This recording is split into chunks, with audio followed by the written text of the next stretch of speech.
Good morning my dear friends, good morning wastage.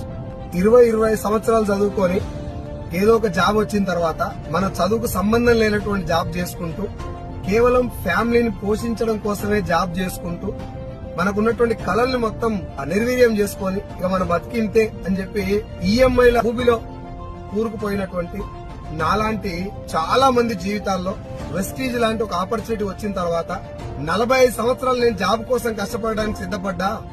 Already 10-15 సంవత్సరాలు కష్టపడ్డా.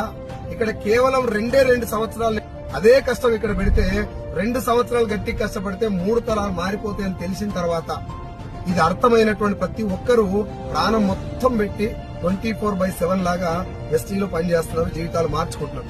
ఇంకా చాలా మందికి ఈ చిన్న విషయం అర్థం కావట్లేదు. జాబ్ కోసం అంత సీరియస్ గా ఎందుకు పనిచేస్తున్నారు? లైఫ్ మారదని తెలిసినా, ఇక్కడ లైఫ్ గ్యారంటీగా మారుతుంది, చాలా మంది మారింది అని తెలిసినా ఇక్కడ అంత సీరియస్ గా ఎందుకు పని చేయలేకపోతున్నారు? ఒకసారి ఆలోచించండి. అండ్ మళ్ళీ చెప్తున్నా, జాబ్ చెడ్డది కాదు, కానీ నీ బలం జాబ్ కాదు. You can do more. Thank you so much.